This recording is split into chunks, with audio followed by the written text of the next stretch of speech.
Cuán firme cimiento se ha dado a la fe de Dios en su eterna palabra de amor. Con el propósito de compartir con usted todo el consejo de Dios, le presentamos A través de la Biblia, un análisis de la Biblia, libro por libro, que nos ayudará al crecimiento de la vida espiritual. Estos estudios fueron diseñados por el Dr. J. Vernon McGee, destacado maestro y expositor de la Biblia. Le invito a que nos acompañe en este fascinante recorrido de A través de la Biblia. Cuán firme cimiento la palabra de Dios. Me da gusto saludarles, les habla Lemuel La Rosa y vamos a abrir ya mismo la Biblia en el Nuevo Testamento, en la carta de San Pablo a los Colosenses, el capítulo 1, verso 18. ¿Ya lo ubicó? Bien. Avanzaremos hasta el verso 23. Colosenses 1, 18 hasta el 23. Si no ha recibido las notas y bosquejos de esta carta apostólica del Nuevo Testamento, entonces pídala a la dirección que daremos al finalizar el programa de hoy. Nos escribió Fernando y Alexandra Esguerra desde la ciudad de Borås, Suecia. Creo que se pronuncia así, Borås. Para mi esposa y para mí, dicen Fernando y Alexandra, es un gusto y una bendición poder escribirles. Desde hace mucho hemos querido hacerlo y no tenemos la ocasión, pero hoy hemos recibido las notas y bosquejos y no queremos pasar la oportunidad de mandarles un correo para saludarlos. Mi esposa y yo somos de Colombia, pero hemos vivido en un pequeño pueblo ahora en Suecia desde hace 5 años. Acá tuvimos la oportunidad de aceptar a Cristo como nuestro Salvador y damos gracias a Dios porque cada mañana podemos estudiar la Biblia con su programa. Que Dios les bendiga desde Suecia, Alexandra y Fernando Esguerra. Gracias por este maravilloso testimonio. Vamos a orar. Señor, te damos gracias por tu santa palabra, porque podemos estudiarla con total libertad. Y ahora, al abrirla hoy en este pasaje del Nuevo Testamento, en la carta de Pablo a los Colosenses, pedimos que tu Espíritu Santo nos bendiga. Te damos gracias por este hermoso testimonio que hemos recibido de Fernando y Alejandra desde Suecia, y te pedimos que tú bendigas sus vidas. En el nombre de Jesús. Amén. Hoy, amigo oyente, nos encontramos en una sección del primer capítulo de esta epístola a los Colosenses, en la cual estamos tratando con la persona del Señor Jesucristo. Y al comienzo, en el versículo 15, vimos que hay 9 cosas que identifican al Señor Jesucristo y que éstas le hacen a Él diferente, superior y único. No vamos a volver a mencionar estas cosas porque ya estamos al final de la lista. Y hoy vamos a comenzar nuestro estudio en la primera parte del versículo 18, donde finalizamos con esta lista y dice, «Y Él es la cabeza del cuerpo, que es la Iglesia». Y esa es la clave, creemos, para la epístola a los Colosenses. Y permítanos decirle por qué. En la epístola a los Efesios, que es una epístola compañera a esta epístola a los Colosenses, tenemos que el énfasis se pone en el hecho de que la Iglesia es el cuerpo de Cristo aquí en este mundo, y el énfasis se le da al cuerpo. Pues bien, aquí en la epístola a los Colosenses, el énfasis se le da a la cabeza del cuerpo, y esa cabeza es la persona de Jesucristo. Él es la cabeza de este cuerpo, y eso, según creemos, es una declaración importante que nosotros debemos notar. Si usted regresa a la epístola a los Efesios, puede encontrar allá en el capítulo 1, versículo 22, lo siguiente: y sometió todas las cosas bajo sus pies, y lo dio por cabeza sobre todas las cosas a la iglesia. Así que nos damos cuenta que estas dos epístolas van juntas. Y en la epístola a los Filipenses, que va junto con estas otras, en lo que llamamos las epístolas del cautiverio, vemos a la iglesia con pies que camina a través de este mundo. Y la experiencia de la iglesia, la experiencia del creyente, es decir, lo que el creyente debe experimentar. Ahora bien, al avanzar en este versículo 18, vemos que Cristo es también el primogénito de entre los muertos. Leemos: Él que es el principio, el primogénito de entre los muertos. Es decir, que Él es el único que ha regresado con un cuerpo glorificado de la tumba. Él es el primogénito de los que duermen, y en base a su resurrección, nuestros seres amados que han muerto en Cristo, y nosotros también, si el Señor no viene durante nuestra vida, entonces nosotros también seremos resucitados algún día como Él es. El pensamiento que el apóstol Juan nos da en su primera epístola, capítulo 3, versículo 2, es el siguiente: aún no se ha manifestado lo que hemos de ser, pero sabemos que cuando Él se manifieste, seremos semejantes a Él. Y luego tenemos esta declaración aquí, que es la octava declaración que encontramos al final del versículo 18, y que nos dice: para que en todo tenga la preeminencia. Y esta es una declaración realmente maravillosa. En realidad, uno no puede pensar en algo más maravilloso que esto. Ahora leamos completo el versículo 18, que dice: y Él es la cabeza del cuerpo, que es la iglesia, Él que es el principio, el primogénito de entre los muertos, para que en todo tenga la preeminencia. En realidad, uno no puede pensar en algo más maravilloso que esto. Y Él es la cabeza del cuerpo, que es la iglesia, Él que es el principio, el primogénito de los muertos, para que en todo tenga la preeminencia. La voluntad de Cristo debe prevalecer a través de toda la creación de Dios. Esa era la intención de Dios. Aun a pesar de la rebeldía del hombre aquí en la tierra, Dios dice: pero yo he puesto mi rey sobre Sión, mi santo monte. Dios está avanzando en el día de hoy sin dudar, sin desviarse, sin comprometerse hacia un objetivo. Y es el poner a Jesús sobre el trono de este pequeño mundo en el cual usted y yo vivimos y que está en rebelión contra Dios. Ese es el objetivo de Dios en cuanto a esto en particular. Ahora en el versículo 19 leemos: por cuanto agradó al Padre que en Él habitase toda plenitud. Y aquí tenemos una de las palabras importantes de esta epístola. En la epístola a los Filipenses encontramos que la palabra importante era kenosis, en el idioma griego, que quiere decir vaciar, o sea que Él se vació a sí mismo. Pero Él no se vació a sí mismo, sino que puso a un lado su prerrogativa de la deidad y su gloria.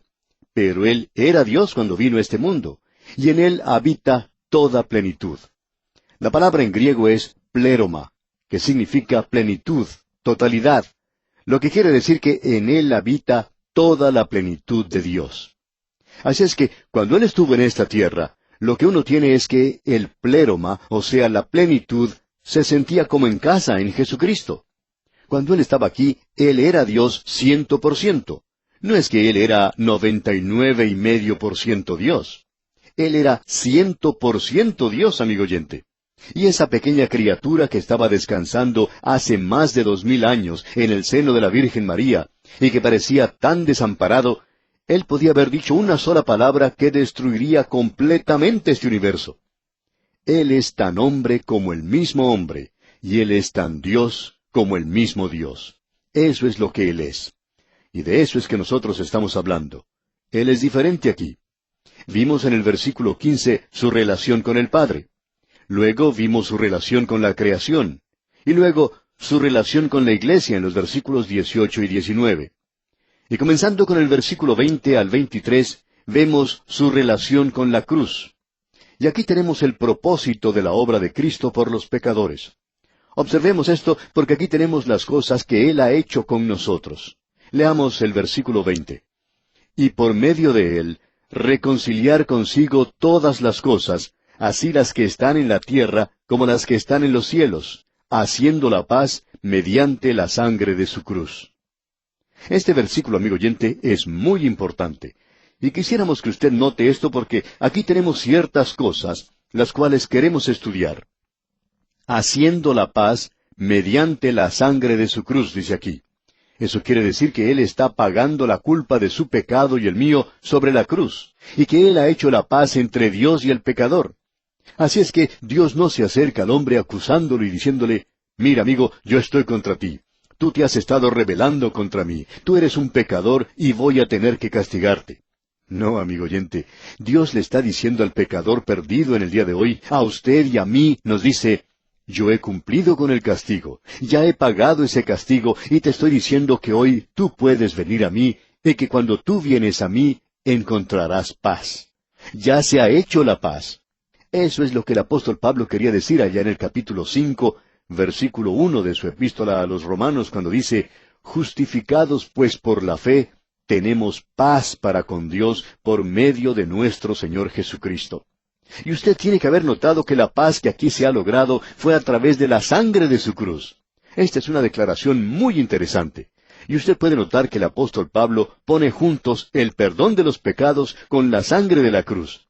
Usted se puede dar cuenta, amigo oyente, que Dios hoy no es un vecino desagradable que nos está esperando a la vuelta de la esquina para saltar sobre nosotros y encontrar alguna falta en nosotros. Dios tiene su mano extendida y está diciéndole al pecador, ven y te daré redención y descanso. Por eso decimos que lo que Él dice aquí es algo muy importante. Haciendo la paz mediante la sangre de su cruz. Como usted puede ver, cuando Dios perdona, amigo oyente, siempre lo hace porque el castigo ya ha sido pagado. Él nunca perdona sino hasta cuando se haya pagado el castigo. Ya ha sido pagado el castigo por su pecado, amigo oyente. Por tanto, Dios le puede perdonar. Y ahora podemos leer, y por medio de Él, reconciliar consigo todas las cosas. Ahora observemos esa palabra, reconciliación. La reconciliación es hacia el hombre. La redención es hacia Dios. Es decir que lo que Dios está diciendo al pecador en el día de hoy es lo que dijo el apóstol Pablo en su segunda carta a los Corintios, capítulo 5, versículos 18 al 20.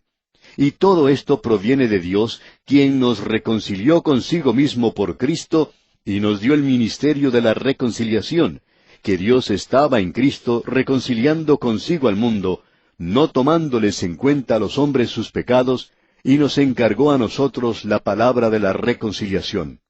Así que somos embajadores en nombre de Cristo, como si Dios rogase por medio de nosotros. Os rogamos en nombre de Cristo, reconciliaos con Dios. Eso es exactamente lo que Dios le está diciendo al hombre del día de hoy. Dios dice, yo estoy reconciliado con ustedes. ¿Quieren ustedes reconciliarse conmigo? Eso es lo que dice aquí.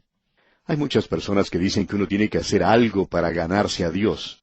Amigo oyente, Dios está tratando de ganarlo a usted para el reino de los cielos. Y tal parece que el zapato está al revés, en el otro pie. Dios le está pidiendo al hombre que se reconcilie. Pues Él, es decir, Dios, ya está reconciliado. Tenemos ahora aquí una declaración que ha causado que algunas personas tengan la impresión equivocada de que todos van a ser salvos. Porque aquí dice, y por medio de Él, reconciliar consigo todas las cosas. Y habla mucho de eso. No sé por qué la gente no presta un poco más de atención a la gramática en este versículo. Aquí se habla de reconciliar consigo todas las cosas. Bien, entonces, ¿cuáles son todas esas cosas? Bueno, eso está en realidad limitado a todas las cosas que tienen que ser reconciliadas, que están señaladas para reconciliación. Creemos que sería bueno mencionar un versículo que nos pueda aclarar este punto y que se encuentra allá en la epístola a los Filipenses, capítulo 3, versículo 8, donde leemos, y ciertamente aún estimo todas las cosas como pérdida por la excelencia del conocimiento de Cristo Jesús, mi Señor, por amor del cual lo he perdido todo y lo tengo por basura, para ganar a Cristo. Escuche lo que Pablo está diciendo aquí. Nos dice, estimo todas las cosas como pérdida. Ahora, ¿cuáles son todas esas cosas? ¿Quiere decir acaso todas las cosas en este mundo? No, amigo oyente. Estimo todas las cosas que él tenía que perder. Y él ya había mencionado las cosas positivas que él tenía en su vida, como la vida religiosa que él había tenido. Él ya había mencionado todo esto. Y esas son todas esas cosas a las que él se refiere. Pablo no podía perder algo que no tenía. Por tanto, eran aquellas cosas que él podía perder. Pues bien, volviendo ahora a nuestro texto, ¿cuáles entonces son todas esas cosas? Son todas las cosas que él había señalado para ser reconciliadas. Ahora él dice aquí, y él limita eso, así las que están en la tierra como las que están en los cielos. Bueno, esta es otra declaración que nos llama mucho la atención. Le vamos a decir por qué. Porque aquí tenemos algo que es muy interesante. Él no dice las cosas que están debajo de la tierra. Hace unos momentos mencionamos la porción de la epístola a los Efesios, capítulo 1, versículo 22, donde dice que Dios sometió todas las cosas bajo sus pies. Dios le había puesto a él, a Cristo, como la cabeza sobre todas las cosas en la iglesia. Ahora, ¿cuáles son todas las cosas que serán?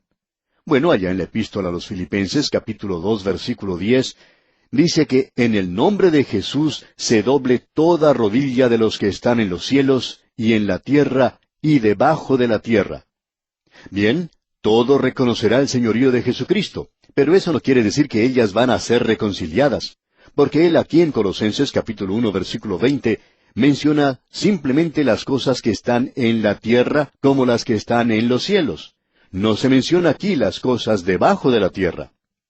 Amigo oyente, no escuche, no preste atención a las cosas que le van a decepcionar el día de hoy. Ese canto de sirena que le dice, bueno, todas las cosas van a resultar bien. Usted puede contar con Dios, que Él va a ser dulce y bueno, como si fuera una abuelita. Y no queremos ser irrespetuosos aquí, amigo oyente, pero dicen que Él va a ser bueno y dulce con todos y que uno puede contar con eso.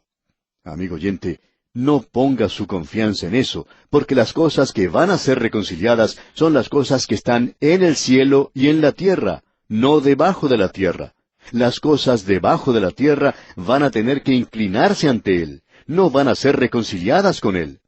Este es el lugar y esta es la vida donde nosotros debemos ser reconciliados con Dios. Como bien podemos darnos cuenta, este es un versículo tremendo.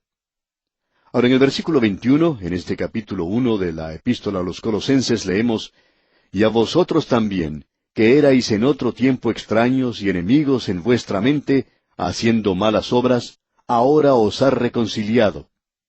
Dios no espera hasta que nosotros prometamos lavarnos bien la cara, ponernos nuestra ropa dominguera e ir a la escuela dominical antes de haber decidido hacer eso. Lo hizo cuando usted y yo, amigo oyente, aún estábamos en rebelión contra Él y haciendo obras malas. Entonces fue cuando nos reconcilió a sí mismo. Nadie puede decir hoy, yo estoy perdido porque Dios no ha hecho una provisión adecuada para mí. Usted está perdido, amigo oyente, porque usted quiere perderse. Usted está perdido porque usted está en rebelión contra Dios. Luego el apóstol Pablo menciona algo aquí que es muy interesante y que nosotros queremos enfatizar. Leamos otra vez este versículo 21. «Y a vosotros también, que erais en otro tiempo extraños y enemigos en vuestra mente, haciendo malas obras, ahora os ha reconciliado». Esta frase aquí de «enemigos en vuestra mente» nos recuerda que existe una separación mental de Dios, así como también una separación moral. Hay muchas personas que opinan que uno está perdido porque uno salió y se emborrachó. Amigo oyente, esa no es la razón por la cual una persona está perdida. Usted está perdido porque su mente está separada de Dios hoy. Esa es la razón por la cual uno está perdido. Y eso, creemos nosotros, nos explica ese feroz antagonismo contra Dios de parte de aquellos llamados intelectuales. Existe un odio tremendo contra Dios, y esto es algo que uno no se da cuenta, sino hasta cuando se predica el Evangelio a ciertos grupos. Cuando usted predica el Evangelio a cierta clase de gente, puede observar en sus ojos el odio tremendo que ellos tienen contra el Señor Jesucristo y contra lo maravilloso que Él es, y lo que hace para salvarlos. Es una separación que existe en la mente y en el corazón del hombre el día de hoy. Siguiendo ahora adelante, podemos notar lo que dice aquí el versículo 22. Leamos. «En su cuerpo de carne, por medio de la muerte, para presentaros santos y sin mancha e irreprensibles delante de Él». Ahora, en su cuerpo de carne, creemos que es una declaración específica que Cristo sufrió no simplemente en apariencia, sino que sufrió en un cuerpo verdadero, porque esa era una de las herejías del gnosticismo de aquel día. Prestemos atención a lo que aquí se dice acerca de ser sin mancha. Este era uno de los requisitos para un animal que iba a ser sacrificado.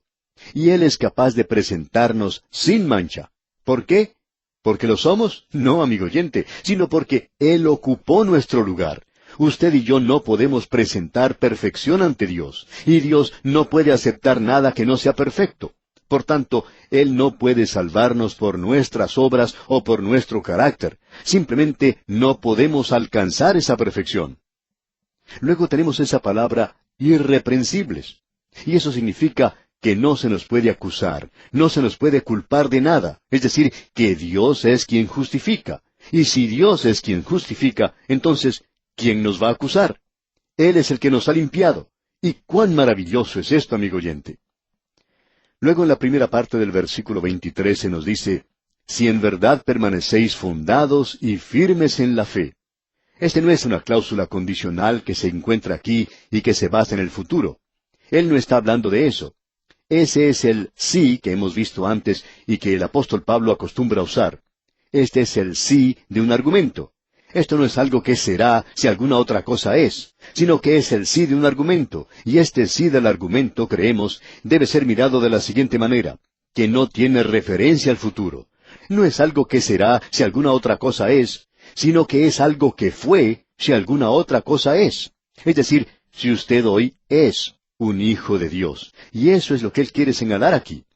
Si usted es un hijo de Dios, va a continuar en la fe, permanecerá fundado y firme.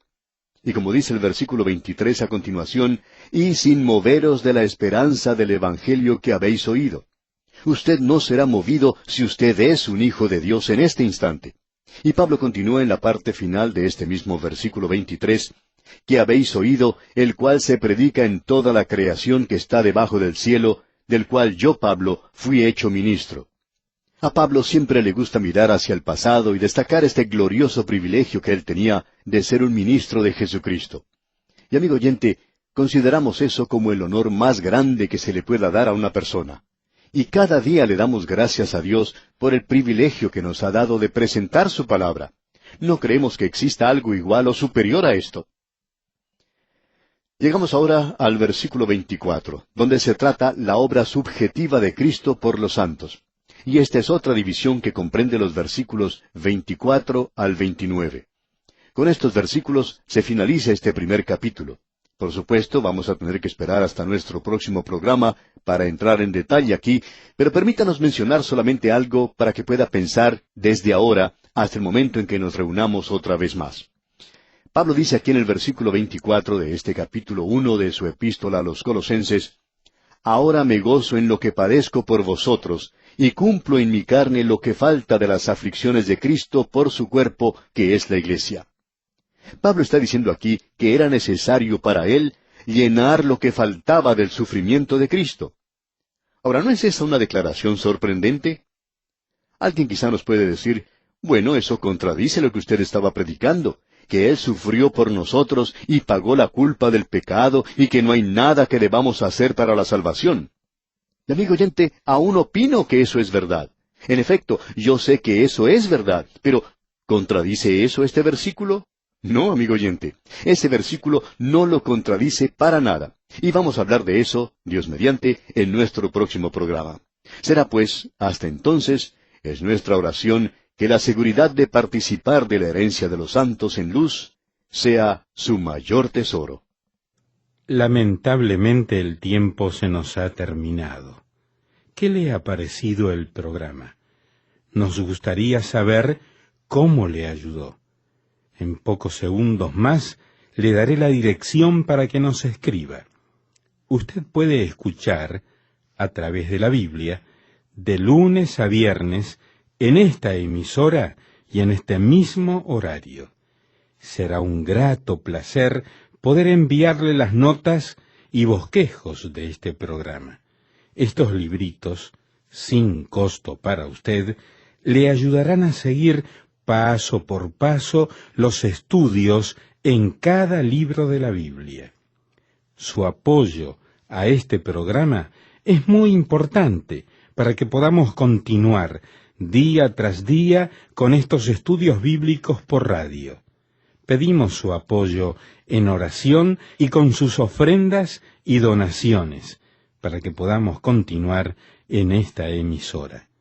Si necesita más información o sencillamente para que nos cuente acerca de los beneficios que recibe de este programa, escriba a la siguiente dirección: A través de la Biblia, apartado 2805, Miami, Florida, 33265, 2805, Estados Unidos.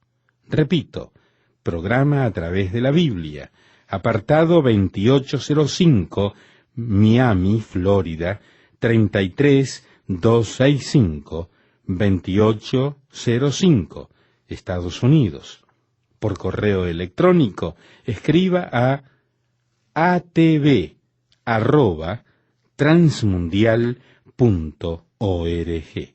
Telefónicamente puede llamarnos ahora mismo gratuitamente al siguiente número: 1-800-880-5339. 1-800-880-5339. Amigo y amiga, nos tenemos que despedir ya mismo. Pido a Dios que le bendiga. Este programa es producido bajo los auspicios de Radio Transmundial. Todo lo pagó Cristo, quien por mí libremente derramó su sangre carmesí.